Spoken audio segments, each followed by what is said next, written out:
Hi friends, welcome to the channel night horror stories. ఇక్కడ పీడకలలు ప్రాణం పోసుకుంటాయి. మా ఛానల్ యొక్క ముఖ్య ఉద్దేశం భయపెట్టే అనుభవాలు చెప్పడమే కాకుండా ఆ అనుభవాలని మీరు స్వయంగా అనుభూతి చెందేలా చేయడం.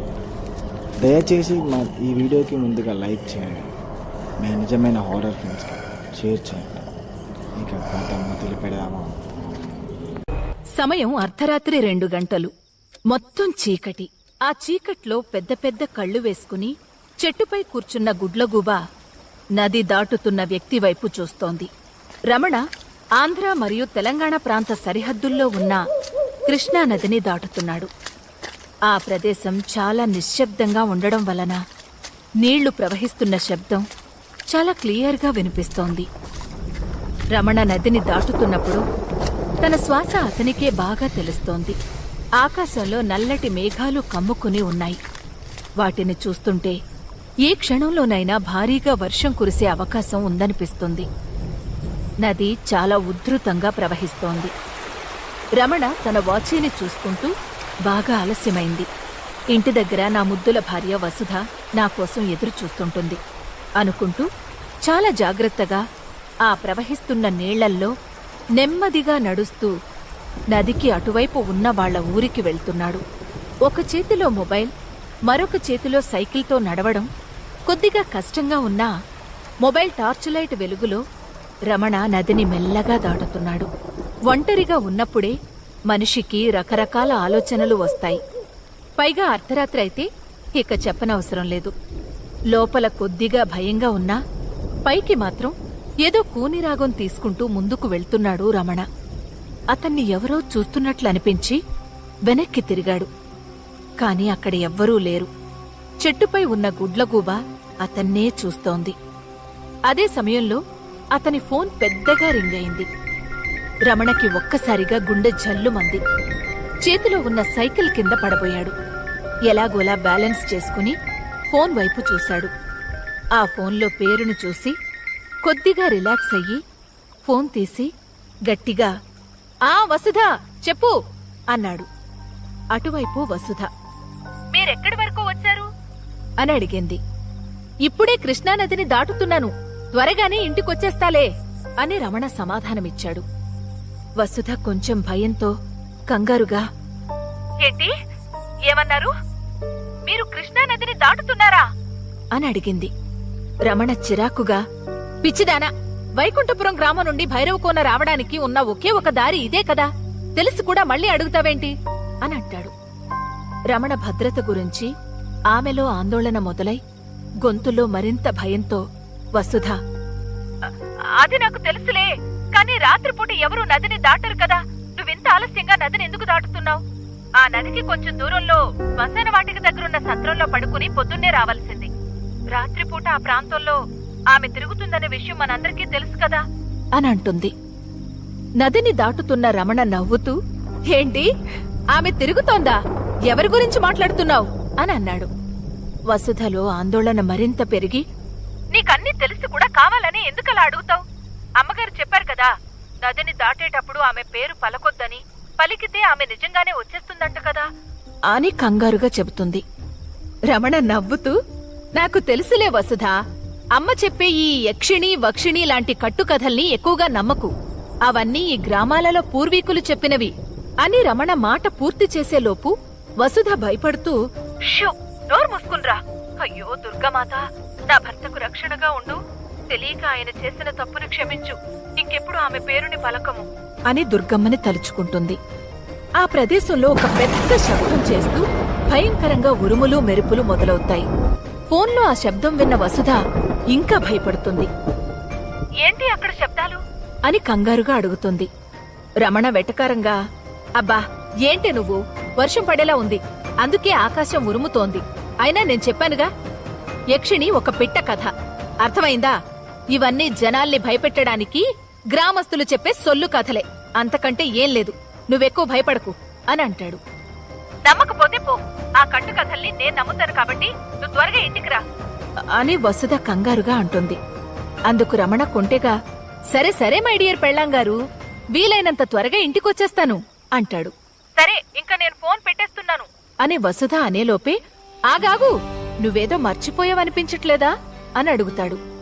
వసుధ ఆలోచిస్తూ నేను మర్చిపోయానా? ఏం మర్చిపోయాను అని అడిగింది. ఆ యక్షిణిని బాగా గుర్తుపెట్టుకున్నావు కాని ఈ రోజు మన పెళ్లి రోజు అనే విషయం గుర్తులేదా అంటాడు రమణ. వసుధ నవ్వుతూ అయ్యో దేవుడా, నువ్వు జాగ్రత్తగా వస్తావో లేదో అనే కంగారులో ఈ విషయం నా మనసుకు తట్టనే లేదు, నన్ను క్షమించండి అని చెప్పింది. రమణ చిలిపిగా ఎలా క్షమిస్తాను? మర్చిపోయావు కాబట్టి ఆ తప్పుకి నేను వేసే శిక్షని అనుభవించాలి అని అంటాడు.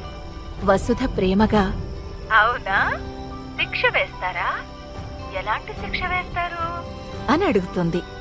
రమణ కుంటెగా నీకు వేసే శిక్ష ఏంటంటే ఈ రాత్రంతా నువ్వు నిద్రపోకూడదు, నీకు నిద్ర లేకుండా చేస్తాను అని సమాధానమిచ్చాడు. వసుధ సిగ్గు కళ్లతో నవ్వుతూ అసలు ఇలాంటి పిచ్చి పిచ్చి మాటలు నాతో ఎలా మాట్లాడతావు అంటుంది. రమణ మెల్లగా అదేంటి, ఇవన్నీ నీతో కాకపోతే ఎవరితో చెప్పాలి అని అంటాడు. సరే సరే, త్వరగా ఇంటికి రా, నీకోసం ఎదురు చూస్తుంటా అని సిగ్గుపడుతూ చెప్తుంది వసుధ. నువ్వు నా కోసం ఎదురు చూస్తావని తెలిసే ఈ రోజు ఎంత లేట్ అయినా పర్లేదు, ఇంటికి రావాలని వచ్చేస్తున్నా అని చెప్పి ఫోన్లో వసుధకి ఒక ముద్దు పెట్టి కాల్ కట్ చేస్తాడు రమణ. ఆ ముద్దుని ఆస్వాదించే మూడ్లో లేదు వసుధ. ఆమెకి భర్త గురించే ఎక్కువ ఆందోళనగా ఉంది. రమణ జాగ్రత్తగా నదిని దాటుతున్నప్పుడు అతనికి కాలి గజ్జెలు మోగిన చప్పుడు వినపడింది. గజ్జెల చప్పుడు విన్న రమణ అడుగు కూడా ముందుకు వెయ్యకుండా ఉన్న చోటనే అలాగే నిలుచుండిపోయాడు. ఎవరో అమ్మాయి తన వెనక పరిగెత్తినట్లనిపించి మెల్లగా వెనక్కి తిరిగాడు. అక్కడ రమణకి చిమ్మ చీకటి తప్ప ఇంకేమీ కనిపించలేదు. దూరంగా గుడ్లగూబ ఇంకా అతన్నే చూస్తోంది. దాన్ని చూసి రమణ మనసులో ఛ, వసుధ ఈ యక్షిణి గురించి నాతో మాట్లాడి నన్ను భ్రమలోకి నెట్టేసింది. ఆ భ్రమ వల్ల ఇప్పుడు గుడ్లగూబని చూసినా భయమేస్తుంది. యక్షిణి చాలా అందంగా ఉంటుందని ఎప్పటినుండో కథలు కథలుగా వింటున్నాను. ఆమె నాకు కనిపిస్తే బాగుండు అని అనుకుంటూ ముందుకు వెళ్తున్నాడు. 1-2 అడుగులు ముందుకు వేసిన రమణకి తన ముందు నది ఒడ్డున ఒక నల్లని నీడ కనిపించింది. ఆ నల్లని నీడని చూసిన వెంటనే అతని అడుగులు అక్కడే ఆగిపోయాయి. ఆ నీడని చూస్తుంటే ఎవరో తన కోసమే ఎదురు చూస్తున్నట్టు అనిపిస్తుంది. ఇంతకు ముందు విన్న గజ్జెల చప్పుడు ఇప్పుడు ఆ నీడ దగ్గర నుండే వినపడుతుంది. ఆ ప్రదేశం మొత్తం మత్తెక్కించే మల్లెపూల వాసనతో నిండిపోయింది. ఇప్పటి వరకు ఉన్న ధైర్యం మొత్తం ఆవిరైపోయింది. ఒక్కసారిగా రమణ వెన్నెముకలో వణుకు పుట్టింది. అలా వణుకుతూనే కొంపతీసి వసుధ మాట నిజమవ్వలేదు కదా, ఈమె యక్షిణి కాదు కదా అని అనుకుంటాడు. ఆ నీడని చూసిన రమణ మొహమంతా చెమటలు పట్టేశాయి. అతని కాళ్ళు చేతులు చల్లబడ్డాయి. గుండె వేగంగా కొట్టుకోవడం మొదలైంది. తనకి ఏం చెయ్యాలో అర్థం కావట్లేదు. ధైర్యాన్నంతా కూడగట్టుకుని ఆ నీడని చూస్తూ ఎవరది, ఎవరున్నారక్కడా అని మెల్లగా అరుస్తాడు. అటు నుండి ఏ సమాధానమూ రాదు. అప్పుడతను మెల్లగా వెనక్కి తిరిగి గుడ్లగూబ ఉన్న చెట్టువైపు చూస్తాడు. కాని అక్కడ గుడ్లగూబ లేదు. అప్పుడే ధడేల్మని ఒక పెద్ద మెరుపు వస్తుంది. ఆ మెరుపు వెలుతురులో ఆ నీడలో ఉన్న మనిషిని చూసి అతని గుండె ఒక క్షణం కొట్టుకోవడం ఆగిపోతుంది. రమణ వణికిపోతూ చేతిలో ఉన్న మొబైల్ టార్చ్ని ఆ నీడ వైపు వేస్తాడు. అక్కడ నది ఒడ్డున ఒక అందమైన అమ్మాయి నిలబడి ఉంది. 5 అడుగుల 2 అంగుళాల ఎత్తున్న ఆ అమ్మాయి వయసు 25 సంవత్సరాలుండొచ్చు. ఆ అమ్మాయి పొడవైన మెడవంపు, గులాబీ రేకులాంటి పెదాలు ఏ మగాడినైనా రెచ్చగొట్టేలా ఉన్నాయి. స్వేచ్ఛగా వదిలేసిన పొడవాటి జుట్టు ఆమె నడుము వరకు వేలాడుతుంది. తెల్లగా మెరిసిపోతున్న శరీర అందానికి నల్లని చీర కట్టుకుని దేవకన్యలా ఉంది. ఆమె ఎంత అందంగా ఉందంటే ఎంతటి వాడైనా హద్దులన్నిటినీ పక్కన పెట్టి ఆమె కౌగిట్లో ప్రపంచాన్ని మర్చిపోవలసిందే. ఆ అమ్మాయి తన చేత్తో సైగ చేస్తూ రమణని దగ్గరకు పిలిచింది.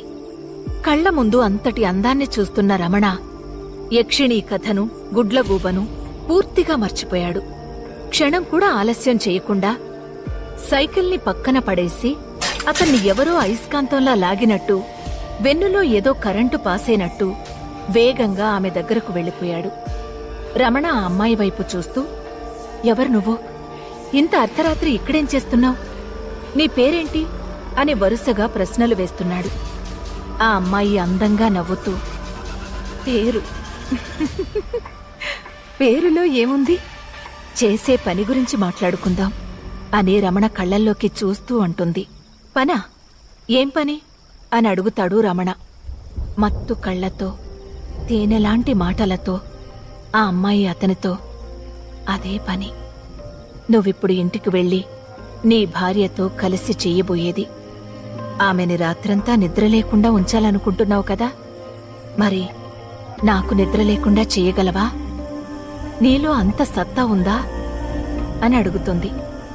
ఆమెను చూస్తూ రమణ అంతా మర్చిపోయి, దాదాపు ఆమె వశమైపోయి తన అధీనంలోకి వెళ్ళిపోయాడు. రమణ కూడా ఆమె కళ్లలోకి చూస్తూ, ఈ ఒక్క రాత్రే కాదు, రేపు, మరుసటి రోజు, ఇంకా ఎన్ని రోజులైనా నీకు నిద్ర లేకుండా చెయ్యగల సత్తా నాలో ఉంది. నిన్నసలెప్పటికీ నిద్రపోనివ్వను అని చెప్తూనే రమణ ఆమెను గుండెలకు హత్తుకున్నాడు. మరుక్షణమే ఆ నది ఒడ్డున వాళ్ళిద్దరూ వివస్త్రాలుగా మారిపోయారు.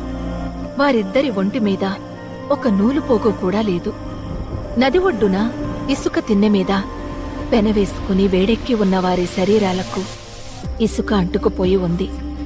ఆమె శరీరం నుండి వచ్చే మల్లెపూల వాసన అతణ్ణి పిచ్చోణ్ణి చేస్తోంది.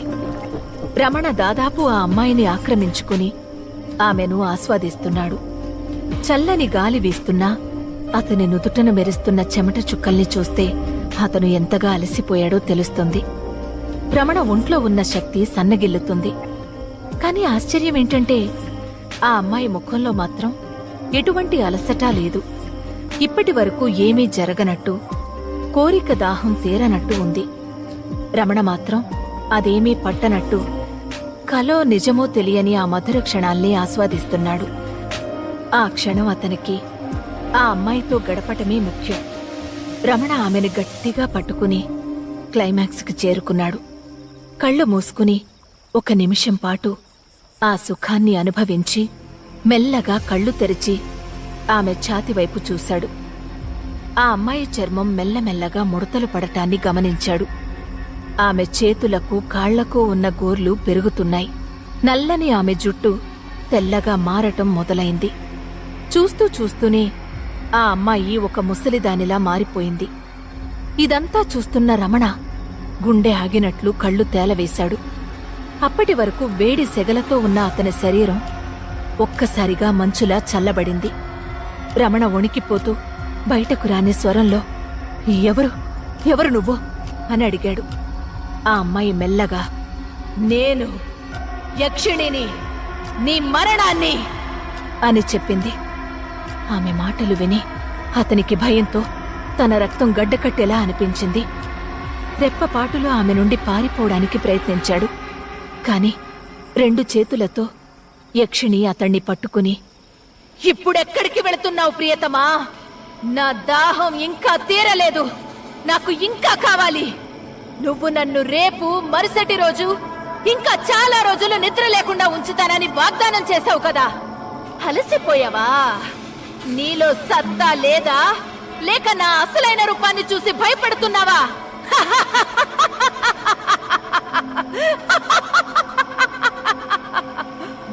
అని గట్టిగా భయంకరంగా నవ్వుతూ అంటుంది. భయంతో అతని శరీరం బిగుసుకుపోయిందని రమణకి అర్థమైంది. అతను యక్షిణి కళ్లలో తన మరణాన్ని చూస్తున్నాడు. నీలం కళ్లతో రౌద్రంగా మారిన యక్షిణి, నీతి మాలినవాడా, నీ భార్య వసుధ ఇంట్లో నీకోసం ఎదురు చూస్తుందని మర్చిపోయి నువ్వు కామదాహంలో ఇక్కడ నాతో ఉన్నావు. మీ మగాళ్ళందరూ ఒక్కటే, మీరు ఎప్పటికీ ఒకే స్త్రీని ప్రేమించలేరు. ఇంకా మీ కామం ఎప్పటికీ అంతం కాదు అని చెప్పి యక్షిణి తన చేతిని రమణ ఛాతి మీద వేసింది. ఆమె పొడవాటి నల్లని గోర్లు కత్తులుగా మారి అతని ఛాతిలోకి గుచ్చుకుంటున్నాయి. లేదు, వద్దు, దయచేసి నన్ను వెళ్ళనివ్వు. రమణ భయంతో పాటు బాధతో అరుస్తున్నాడు. ఆ మెరుపుల శబ్దాలలో అతని కేకలు ఏమాత్రం వినపడటం లేదు. రేయ్ మగాడా, సత్తా ఉన్న మొగుడా, చూపి నీ సత్తా ఏంటో ఇప్పుడు చూపి అని యక్షిణి రాగం తీస్తోంది. యక్షిణి తన పదునైన గోళ్లను రమణ ఛాతీలోకి బలంగా దించుతుండగా మేఘాలు చిక్కబడి ఇంకా చీకట్లు కమ్ముకోవడం మొదలైంది. వాళ్లు ఉన్న చోట ఒక సుడిగుండంలా ఆకాశం నుండి గాలితో కూడిన వర్షం మొదలైంది. అతని శరీరంలోని రక్తం యక్షిణి గోర్ల ద్వారా ఆమె శరీరంలోకి ప్రవహించడం ప్రారంభమైంది. రక్తం ఆమెలోకి ప్రవహించే కొద్దీ యక్షిణి యవ్వనంగా ఇంకా బలంగా మారిపోతోంది. యక్షిణి ఇప్పుడు తిరిగి యవ్వనంగా అందంగా మారిపోయింది. కాని రమణ శరీరం మాత్రం ఒక్క చుక్క రక్తం కూడా లేని ఎండిపోయిన తెల్లని మృతదేహంగా మారిపోయింది. అతని గుండె మాత్రం ఇంకా కొట్టుకుంటూనే ఉంది. యక్షిణి రక్తంతో తడిచిన తన చేతిని రమణ ఛాతీ నుండి తీస్తూ అతని చెవిలో రహస్యంగా, అందమైన మృత్యువుని నేను, మృత్యువుని నేను అని పాడుతుంది. యక్షిణి రమణ గుండెని అతని శరీరం నుండి బయటకు లాగింది. ఆ గుండెని తీసుకుని కురుస్తున్న వర్షపు చినుకుల్లో గుడ్లగూబలా మారి అదృశ్యమైంది. ఈ వీడియో మీకు నచ్చినట్టయితే లైక్ చేయండి, కామెంట్ చేయండి. మీరు చేసే లైక్, కామెంట్ మాకెంతో సపోర్ట్గా ఉంటాయి. మరిన్ని హారర్ స్టోరీస్ కోసం నైట్ హారర్ స్టోరీస్ని సబ్స్క్రైబ్ చేసుకోండి. మరో పీడకలతో మళ్ళీ కలుద్దాం. Thank you. జాగ్రత్త.